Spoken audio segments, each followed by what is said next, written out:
Salam dostlar. Hazır biz darajalar жөнүндө бир аз маалымат алабыз. Жана алынган маалыматты ушундай болгон эсептердин жардамы менен башкартабыз.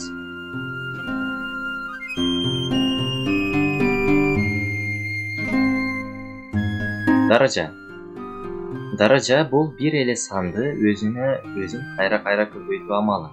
Албетте бул аныктама 100% туура деп айта албаймын. Бирок эң негизгиси аныктама эмес. Даража ушул түрдө жазылат. Бул жерде n даража көрсөткүчү деп аталат. Ал эми a даражанын негизи. Даража көрсөткүчү деп бул ушул a саны нече жолу көбөйтүлгөнүн билдирет. Бир мисал келтирип, мисал менен түшүндүрөйүн. Мисал үчүн 5-тин 3-чү даражасы. Бул жерде 3, 5 канча жолу өзүнө өзү көбөйтүп жаткандыгын билдирет. Биздин бул жерде бул 3 жолу көбөйтүлгөн. 1, 2, 3. Ал эми негизи бул ошол көбөйүлүп жаткан сан. Бул бизде 5. А бул негиз. Даража боюнча эң негизги ушуну түшүнүктөр болду. Калганы оңой эле. Эми даражанын кандайдыр бир эрежелери же касиеттери деп айтсак болот. Ошолор жөнүндө бир аз токтолуп кетели. Даражаны даражага көбөйткөндө, эгер негиздери окшош болсо, анда алардын даража көрсөткүчтөрү кошулат. Бир мисал келтирейин. Мисал үчүн 5 негиздүү мындай даражалар көбөйтөлү, анда алардын даража көрсөткүчтөрү кошулду.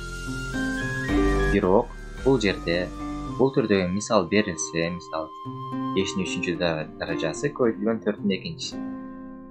Бул жерде бул эреже иштебейт. Анткени булардын негизи ар башка. Мунун негизи 5, а мунуку 4. А бул жерде 5-тин 3 плюс 2 же болбосо 4 3 плюс 2 деп жазуу бул ката болуп эсептелинет. Кийинкисин карайлы. Даражаны негиздери окшош болгон даражаларды бөлгөндө алардын даража көрсөткүчтөрү кемитилет. Бир мисал келтирейин бул үчүн дагы. Караңыздар. 5-тин 4-чү даражасы бөлүнгөн 5-тин 2-чиси. Муну чыгаруу үчүн даража көрсөткүчтөрүн эле кемитип коебуз. Дагы көңүл бура кетчү нерсе, бул жерде дагы даражанын негиздери бирдей болуш керек. Ар башка болсо болбойт. Кийинкисин карайлы. Эгерде даража көрсөткүчтөрү бирдей болгон даражаларды көбөйткөндө алардын негиздери көбөйтүлөт. Караңыздар. Бул жерде көңүл буруп кетчү нерсе, бул даражанын даража көрсөткүчтөрү окшош. Ал эми мисал үчүн мындай мисал келтирсек, 3-тин 5-чи даражасы көбөйтүлгөн 4-тин 5-чи даражасы.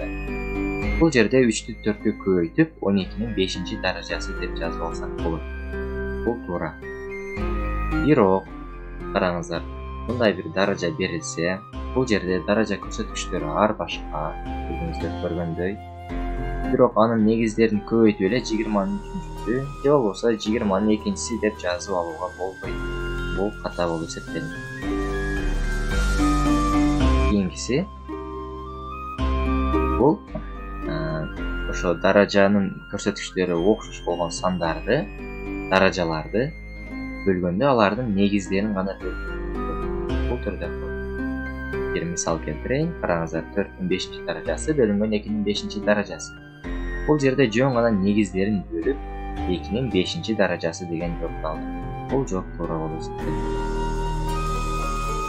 Дагы бир нече эрежелер бар. Аларды да карап коелу. Алар мындай. Караңыздар, ар кандай сандын 0-чү даражасы 1-ге барабар. Мисал үчүн 5-тин 0-чү даражасы 1-ге. Бул жерде 5 эле эмес, каалагандай сан болуш. Минус сан, өлчөк сан, рационалдык же болбосо башка сан. Бардык сандын 0-чү даражасы 1-ге барабар болот.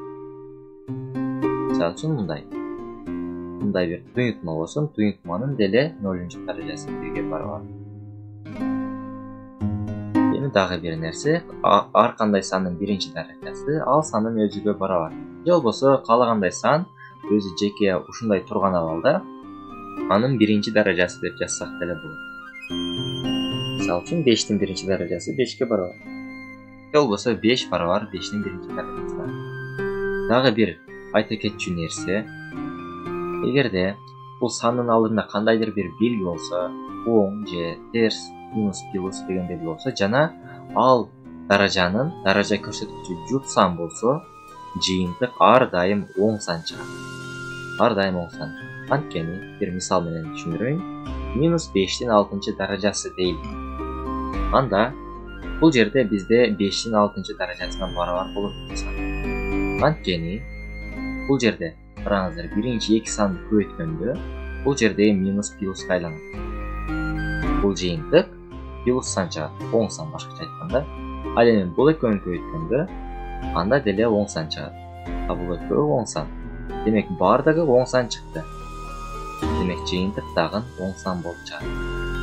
Дагы айта кетчү нерсе, эгер даражанын негизинин алдында кандайдыр бир белги болсо, оң терс албетте, жана даража көрсөткүчү так сан болсо, анда бул сандын белгиси кандай болсо, оң же терс болсо, жыйынтык дагы ошого байланыштуу болот. Эгер мунун алдында минус белги турса, анда жыйынтык минус белги менен чыгат. Плюс болсо, плюс менен белги менен чыгат. Анткени себеби, мисалы үчүн, минус 5-тин 5-чи даражасы дейли. Анда биринчи көбөйтүлгөндө бул жердеги жыйынтык оң сан чыгат, албетте 25 чыгат. Бул жер 25 чыгат, оң сан. А бул жер дагы оң сан чыгат. Бул деле 25 дейли. Эми билип турабыз, 25 деп кое берели. Бул жерде каалагандай сан болушу мүмкүн. Андан кийин 2 минус плюс болгондон кийин бул жерде бир сан калып кетти. Анын белгиси өзүңүздөр билгендей эле, оң санды терс санга көбөйтсөк, жыйынтык ар дайым терс сан чыгат. Биздин жоопто бул минус 5-тин 5-чи даражасы. Же болбосо минус 3125ке барабар болот. Дагы бир нерсе, бул туюнтманын даражасы. Туюнтманын даражасы кандай табылат? Бул деле ошол туюнтманы өзүн көбөйткөнгө барабар болот. Бул жерде А канча туюнтма бар экендигине барабар. Туюнтмаларды бири-бирине көбөйтөбүз. Эми туюнтманы кантип көбөйтүү керек бири-бирине? Аны карайлы.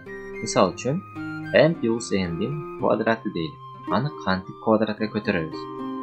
Ал үчүн туюнтманы өз-өзүнчө экөөнү жазып алуу керек.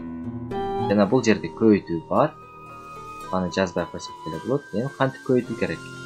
Көбөйткөндө ар бир мүчөнү бул жактагы ар бир мүчөгө көбөйтүп чыгуу керек. Жана алдындагы белгилерди унутпоо керек. Караңыздар, m'ди m'ге көбөйтөбүз, m квадрат чыгат. Жана m'ди m'ге көбөйтөбүз. Бул жерде mn. Жана ушул эле ушуну дагы n үчүн кайталайбыз. n'ди m'ге көбөйтөбүз. Бул дагы ошо жыйынтык. Ал эми n'ге көбөйтөбүз, m квадрат чыгат. Жыйынтыгында бул жерде 2 окшош сан, аны кошсок 2mn мындай жыйынтык алабыз. Кыскача көбөйтүүнүн формулалары ушунун негизинде келип чыгат. Эми бул жердеги белгини эмне үчүн эстен чыгарбоо керек? Мисалы үчүн бул жерде минус болуп калсын. Аны карайлы. Мисалы үчүн m минус m'дин квадраты. Караңыздар, m'ди m'ге көбөйтсөк m квадрат жана m'ди минус m'ге көбөйтөбүз.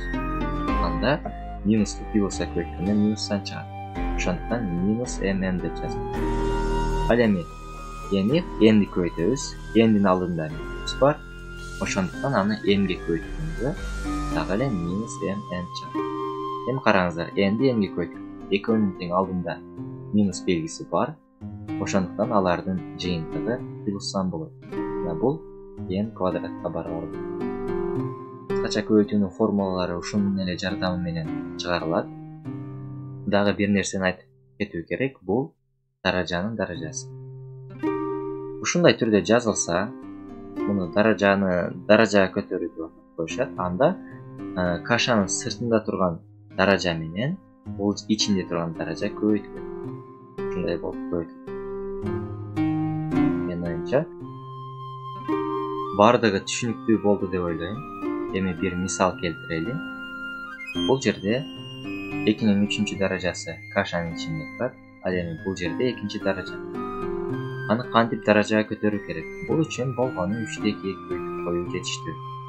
Жана жооп 2-нин 6-даражасы чыгат. Эми эсептерге өтөлү. Биринчи эсеп караңыздар. Бул жерде ошол туюнтманы даражага көтөрүү бар жана анын жообу 8-ге барабар экен. Бул жерде mn 4-кө барабар болсо, m квадрат плюс n квадрат канчага барабар? Жанагы эле эрежени колдонуп, биз муну квадратка көтөрүп бир жыйынтыкка алабыз. Жана бул m квадрат плюс 2mn n квадрат. Бизде mn 4-кө барабар экендигин эске алып, анын ордуна 4 коюбуз. Жана мындай жыйынтыкты алабыз. 4-т 2-ге көйтсөк 8 чыгат. Ошондуктан бул жерде 8 бар. Эми 8-ди барабардыктын бул жагына алып өтсөк, ал минус болуп өтөт. 18 минус 8. 18ден 8 кемисек албетте бул. Демек бизде m квадрат плюс n квадрат 10-го барабар. Ушул жерден токтосок болот, анткени бизден ушуну сураган. Демек жооп бизде 10-го барабар. Экинчи эсепти карайлы. Албетте бул жанагы эле даражаны даражага көтөрүп экен. Жана бул жерде көбөйтүүнү карайбыз. Караңыздар, көбөйтөлү. Минус 3-тү 4-түн алдында биринчи даража бар, ошондуктан минус 4-түн минус 3-чү даражасы болот. Ал эми минус 3-тү 4-кө көбөйтсөк, албетте бул минус менен, анткени минус менен плюс минусту берет. Ал эми бул жерде y 9-чу даражасы болду, анткени y-да минус 3-чү даража минус менен минус көбөйтүлгөндө плюс болот, 9-чу даража. Эми караңыздар, албетте мен бир нерсени айтпай кетипмин. Бул минус белгиде турган даражалар. Аны кантип оң даража кылса болот? Аны азыр айтайын. Ал үчүн аны бөлчөктүн астына түшүрүү керек. Же болбосо 1 бөлүү деп жазып алып. Караңыздар. Бул жерде минус даражасы бар эле, бөлчөктүн астында түштү. Ал эми x-да дагы минус даража бар эле, ал дагы түштү. Жана плюска өтүп. 4-түн 3-чү даражасы 64-кө барабар. Жана көңүл буруп кетчү нерсе бул 3 так сан, ошондуктан анын алдында минус бар. Минус 64. Y 9-чу даража жана анын даража көрсөткүчү оң сан болгондуктан ал бөлчөктүн алымында калды.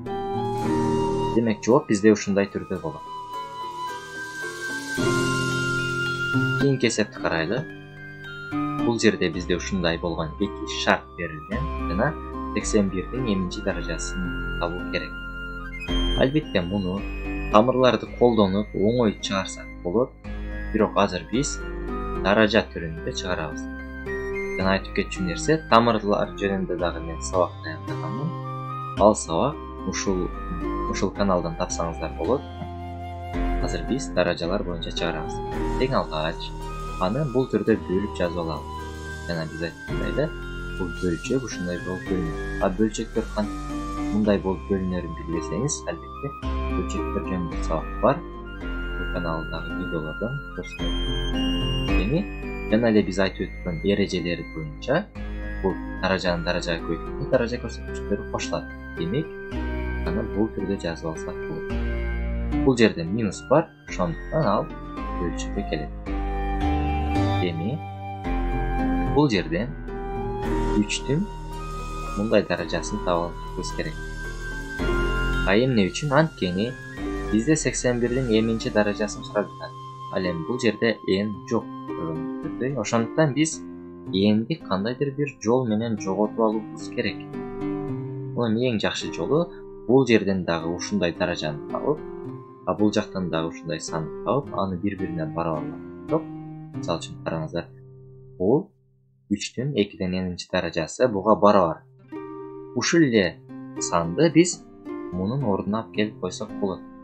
Мен анча бардык эле түшүнүктүү болду. Эми бул жер кандайча мындай болуп калгандыгын түшүндүрөйүн. Караңыздар. Бул жерде 6-нын 4-төн 1-чи даражасы бөлчөк алымы турат. Ал эми бул жак кийинде бөлүмдөн түшүп калды. Аны таба оңой эле. Анда мындай. Бул бөлчөктү оодарабыз. Оодарганда бул дагы бөлчөктүн алымында турганда анын бөлүмүнө түшүп калат. Эми бул жакта 3-тün 2-ден эминчи даражасын барабарлыктын бул жагына алып өтсөк бөлчөктүн алымына чыгат. Яны бул бөлүм. Мына ушундай жыйынтык кылабыз. Ошон үчүн биз бул түрдө жазып алдык. Эми бул жерде 3-тün 2-ден эминчи даражасынын ордуна бул бөлчөктү алып келип коебуз. Жана мындай бир барабарлык алабыз. Эми бул жакта 3-тün 2-ден эминчи даражасын барабарлыктын бул жагына алып өтөбүз. Жана 6-нын 4-төн 1-нчи даражасын бул жакка алып өтөбүз. Көргөнүңүздөй бул жерде негиздер бирдей болуп жатат бул жакта. Ошондуктан даража көрсөткүчтөр кошулат. Кошулганда 2-ден 2m чыгат. Ошондуктан 2 менен 2 кыскарып 3-тün эминчи даражасы калат. Жазайын. Айнын үчүн 2-нин 4-төн 1-нчи даражасы болду. Анткени караңыздар, бул жакта 6-нын 4-төн 1-нчи даражасы бөлчөктүн бөлүктү. Барабарлыктын бул жагына өткөндө бөлчөктүн алымына өтөт. Жана өзүңүздөр көргөндөй алардын даража көрсөткүчтөрү окшош. Ошондуктан алардын негиздерин көбөйтүп болсок болот. 6-нын 7-ге көрсөк болот. Демек 3-тün эминчи даражасы 42-нин 4-төн 1-нчи даражасына барабар. Эми биз 81-ди табышыбыз керек. 81 3-тün 4-нчи даражасы экендигин бардыгыбыз жакшы билебиз. Ошондуктан 3-тü 4-нчи даражага көтөрөбүз. Ошондой эле 42-ни дагы 4-нчи даражага көтөрөбүз. Жана биз мындай жыйынтыкты алабыз. Бул жерде жанагындай эле даражадан даражага көтөрүү эрежеси менен аны көбөйтсөк, 4-төн 1-ди 4-кө көбөйтсөк, 4-төн 4 деген жыйынтык алабыз. Жана 4 менен 4 кыскарып, жөнөкөй гана 42 деген жооп калат. Жооп бизде 81-дин эминчи даражасы 42-ге барабар. Демек жооп 42. Эми ушундай бир эсепти карайлы. Бул салыштыруу. Аны кантип чыгаруу керек? Аны эң алгач бул түрдө жазып алалы. Бул жерде караңыздар, тамыр бөлчөктүн бөлүмүнө түшөт. Менин тамырлар деген сабагымда кантип бул түргө келишин кеңири айтып берген. Эми караңыздар, бул жерде негиздер окшош. Ошондуктан биз жөн гана даражалар жазып алсак болот. Жана 2-ден x 3-кө барабар. 2-ни бул жакка алып көбөйтүү болуп өтөт. Жана x барабар 6 деген жыйынтык бар. Демек бул жакта 6 5-тен чоң, ошондуктан x чоң болот. Жооп бизде a. Кийинки эсепти карайлы. Ушундай бир башты айланчу эсептер сынактарда, тесттерде көп келет. Караңыздар, бул жакта дал эсептер жазып, же болбосо чыгарууга мүмкүн болгон деле эсептер жазышы мүмкүн. Жана бөлчөктүн бул жагына 0 бөлчөк эмес, кашанын бул жагына 0 деген даражаны коюп коет. Бул бизде албетте 1-ге барабар болот. Каалагандай сандын 0-нчы даражасы 1-ге барабар. Яғни бул деле эсеп кандайдыр бир санды берет. Бир жыйынтыкты берет. Жана анын 0-нчы даражасы баары 1-ге барабар. Демек жооп бизде 1 чыгат.